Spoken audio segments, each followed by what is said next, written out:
So I guess without further ado, let's give them another one of those huge, loud, standing ovations and welcome them to the stage.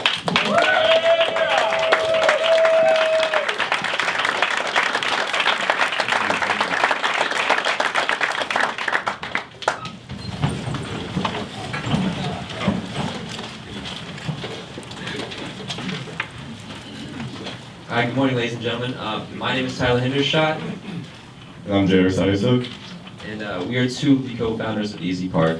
So, first I'm going to take us through a situation that could possibly happen to some of us before. A business partner of yours is inviting you downtown to a new restaurant for lunch and for a meeting. Assuming that this restaurant has parking, you decide to go down there. However, you get down there and the parking is full. Well, your next options are to go to on-street parking, such as metered parking or free parking.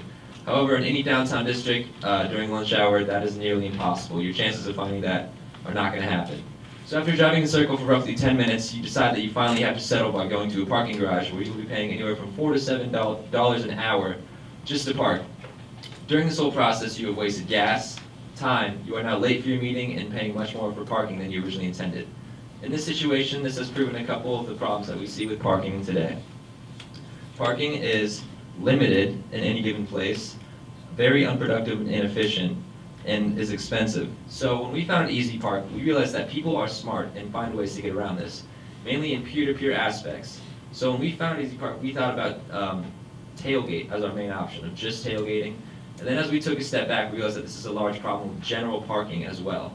And so we thought, okay, what are the problems that people are having out here? So we got our hands dirty and we decided to see what's going on in the community. So for people selling, some of the problems we found were through Craigslist.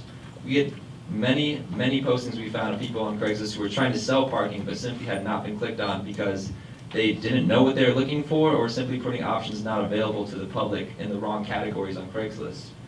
As well as for tailgating, we went down to the neighborhoods surrounding Kinnick Stadium and asked locals what they do, and we found out multiple inefficiencies that people have in the way they run tailgating, or they simply didn't realize the value that they have on their lot in front of them. So then we thought, okay, what are the other aspects on the other side? What about people who are looking for parking? And once again, when it came to general parking or tailgating, people have Craigslist ads that have been untouched or unrealistic options looking for tailgating or general parking. And then as well as we talked to a local named Richard who a handful of years ago moved to Iowa City without understanding the culture of tailgating here. And so it was about 10 minutes before kickoff, he had about a handful of cars come down the street and his lot had been untouched, and he thought, oh wait, I could sell parking in my yard right here. And he introduced us to the problem that people are blindly looking for parking without actually researching ahead of time. And we thought, how big of a problem is this really? So here on the left we have, these are Craigslist ads of people who have parking available, and on the right these are people who have Craigslist ads who are looking for parking. This is anything from general parking in Chicago to Iowa City to tailgate parking as well, and all of these postings are just a handful of the ones we found in the past 2 weeks. So we thought, wow, this is a serious problem. So what can we do to resolve this? Well, with Easy Park, we want to introduce a peer-to-peer platform that can kind of iron out all the issues that people are having in this. This platform would be a peer-to-peer sharing, much like the Airbnb of parking. The shared economy app would allow lessors to sell their driveway space or their lawn during tailgates at a price that they can set. So the lessors will set competitive pricing for the people who are looking for parking, have better options available. So if someone down the block for tailgating is selling parking at a cheaper rate, they're obviously going to go to that. The competitive pricing is there for them. And with any good peer-to-peer app, we have a peer review system so that honesty on both ends is upheld and that there's the maximum output available for it.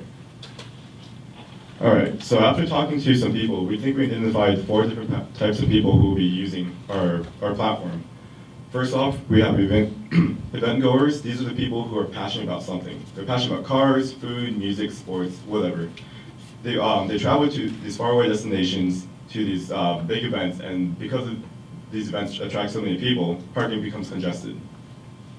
Second, we have our long-term parkers. These are the people who commute to work in the city, and they work a full-time job. The businesses don't always offer them a parking space, and if they do, they're often far away, expensive, or there's a long waiting list for them. Weekenders, these are just the people who go into the city for social activities. They go for shopping, restaurants, to the mall, and they're just in the week or just in the city for a weekend or a night. You don't want to park in the parking garage because the garages are often far from where they're going, and parking meters aren't always available in the street. Lastly, we have hosts. Hosts are just the people who have that extra space and they want to make an extra dollar. So how big is this market? Well, the market is parking-related, or 71.7% of the parking-related services is off-street parking, which means any type of parking that's not on the street. Parking garages, lots, driveways, stuff like that. A study called the Transportation Cost Benefit Analysis found that in Los Angeles County, for every one motor vehicle, there's 3.3 parking spaces available. What this really found was that parking is truly inefficient. How can there be a problem when there are 3 spaces for one car? Well, the good thing is they found that one of those 3 spaces is a residential off-street parking, which implies it's a private driveway or private lot, and that's exactly what we want to target. So this next graph shows all the different market segments of the parking industry. And as you can see, there's 4% for businesses, 5% for hospitals, 40% for college and universities.